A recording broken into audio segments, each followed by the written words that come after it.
प्रभु यीशु मसीह के नाम से इस नए दिन के लिए मैं धन्यवाद देता हूँ। आप लोगों का उत्साहित करने के लिए एक वचन इब्रानी की पत्री उसके 11वें अध्याय के 6वें वचन, इब्रानी की पत्री 11वें अध्याय 6वां वचन, जिसमें लिखा हुआ है, और विश्वास बिना उसे प्रसन्न करना अनहोना है, क्योंकि परमेश्वर के पास आने वालों को विश्वास करना चाहिए कि वह है और वह अपने खोजने वालों को प्रतिफल देता है।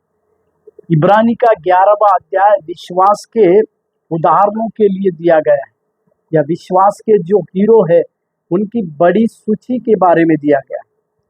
परंतु इस 6वें वचन को अगर हम ध्यान से देखें तो इसमें से कुछ बात को हम सीख सकते हैं।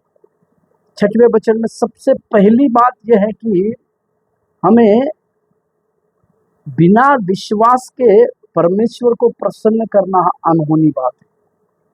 यदि हम चाहते हैं कि हमारे कामों से, हमारे कार्यों से परमेश्वर प्रसन्न हो, तो उसके लिए एक ही कुंजी है, वो है हमारा विश्वास। अगर हम विश्वास रखते हैं तो ही हम परमेश्वर को प्रसन्न करने वाले बनते हैं। दूसरी बात कि हम जब परमेश्वर के पास आते हैं तो हमें विश्वास रखना चाहिए। क्या विश्वास रखना चाहिए? कि वो एक परमेश्वर है और जो उसको खोजते हैं उनको प्रतिफल देता है। ये दूसरी दहलीज है। जब हम परमेश्वर के पास आते हैं तो हमारे अंदर इस प्रकार का विश्वास चाहिए कि वो परमेश्वर अपने खोजने वालों को प्रतिफल देगा। मतलब खोजने के लिए भी हमारे अंदर एक विश्वास की बुनियाद पाई जानी चाहिए। मेरे प्यारो, परमेश्वर को प्रसन्न करने के लिए विश्वास चाहिए, परमेश्वर है कह के भी विश्वास चाहिए, और तीसरी चीज है कि परमेश्वर को खोजने वालों को वो प्रतिफल जरूर देगा।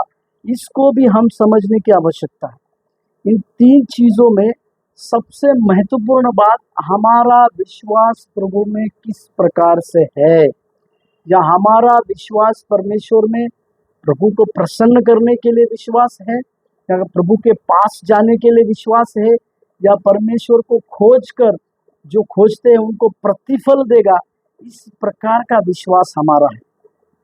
इस बातों को आज सवेरे के समय में हम समझे और अपने जीवन की शुरुआत उस विश्वास के अनुसार करने पाए। प्रभु आपको आशीष दे। धन्यवाद।